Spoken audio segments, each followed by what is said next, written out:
네, 안녕하세요. 민용준입니다. 오늘 소개해드릴 영화는 머니볼인데요. 오랜만에 세계의 주목을 받은 야구 영화라고 볼 수 있는데요. 박진감 넘치는 야구라는 스포츠를 보여준 영화가 아닙니다. 소위 말하는 스토브리그라고 그러죠. 올해의 시즌을 마감하고 다음 시즌을 준비하게 되는 일종의 정비기간 자체를 의미하는 거예요. 2000년부터 2003년 사이에 이 오클랜드가 굉장한 어떤 활약을 하는데요. 2002년에 굉장히 대단한 사건이 있었습니다. 오클랜드가 20연승을 해버립니다. 그래서 이 영화가 보여주는 어떤 환경이 바로 2002년도에 빌리빈이 만들어낸 오클랜드를 보여주는 그런 영화라고 볼 수 있는데요.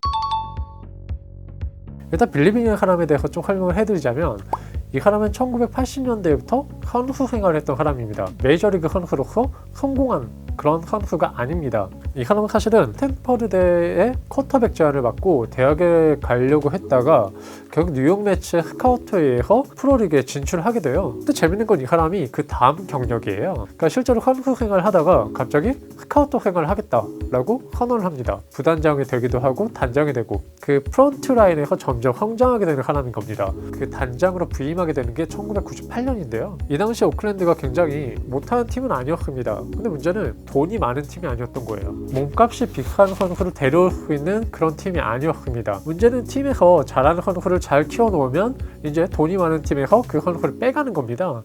그 당시에 팀의 주축 선수였던 세 사람이 바로 팀을 떠나게 되는 상황이 벌어졌고, 굉장히 몸값이 싸지만 효율적인 사람, 그러니까 저 비용에 고효율의 선수를 뽑아오는 어떤 시스템을 채택하게 됩니다. 그게 바로 그 당시 빌 제임스라는 사람이 창안했던 세이버매트릭스라는 이론입니다. 이 세이버매트릭스라는 건 기존의 야구가 간과했던 통계를 굉장히 분석적으로 다 파고들어서 그 능력치를 끌어내서 뭔가 우리가 우리 팀에 도움이 되는 사람을 싸게 사올 수 있는 어떤 수단으로서 빌리빈이 활용하게 된 겁니다.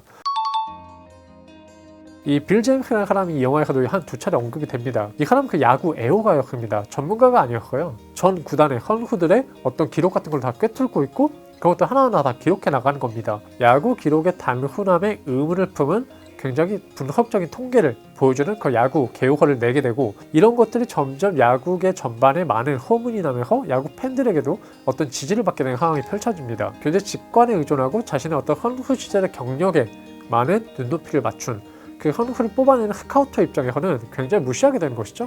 왜냐하면 이 사람이 사실은 한 번도 야구를 안 해봤기 때문에 야구를 숫자 노름이 아니다 라는 그런 주장을 하면서 빌 제임스는 그냥 야구를 좋아하는 애지 야구를 아는 애가 아니야 라고 무신합니다. 자, 근데 빌리빈은 다르게 본 거예요. 이 분석치가 꽤 괜찮아 보이는 겁니다. 일단 빌 제임스가 예를 들면 카말 타자와 2할 7푼 타자를 구분하는 게 무슨 의미가 있냐, 각자 100타석씩 놓고 봤을 때 그 안타 3개 차이 때문에 카말과 2할 7푼 사이에 어떤 구분을 준다는 거 굉장히 불합리하다 이야기를 한 겁니다. 단순히 타율과 그 사람이 친 안타 숫자만으로 이 선수를 평가하는 건 의미가 없다라는 이야기를 했고요. 그러니까 야구를 훨씬 더 분석적이고 선수의 어떤 면면을 굉장히 입체적으로 바라보게 되는 어떤 기준의 토대를 마련한 사람이 빌 제임스인 겁니다.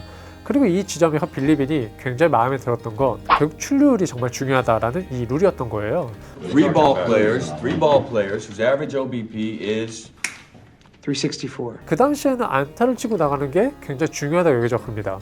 1루에 나가는 방법이 꼭 안타를 치지 않아도 1루에 나갈 수 있습니다. 바로 포볼 얻어서도 나갈 수 있는 것이죠. 몸에 맞는 볼도 가능하고요. 빌리빈 입장에서는 그냥 1루에만 나가면 되지 않나, 그래서 선구안이 좋은 선수도 영입을 할 수 있는 대상으로 뽑아내는 겁니다.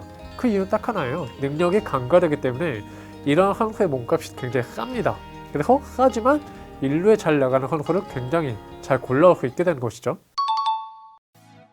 결국에는 이 영화는 약자가 어떻게 게임을 해나가는가를 보여주는 그 어떤 교과서적인 교본적인 어떤 과정을 보여주는데, 승자들은 굉장히 안정적인 채비를 할 수 있는 모든 걸 갖춰놓은 상황에서 매 게임을 대비를 하는 겁니다. 그러면 여유가 있죠.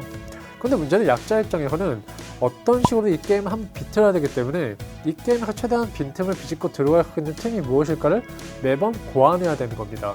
그래서 결국에는 어떤 혁명적인 발상을 가지고 그 게임의 룰을 파괴해야만 결국에는 그 게임의 승자가 될 수 있다는 이론을 다 추출해내는 과정이 있는데, 그게 바로 빌리빈이 추구했던 이 오클랜드의 운영 방침이었던 것이죠. 1억 1,445만 7,768달러 대 3,972만 2,689달러의 대결이라는 의미의 어떤 자막이 뜨기도 합니다.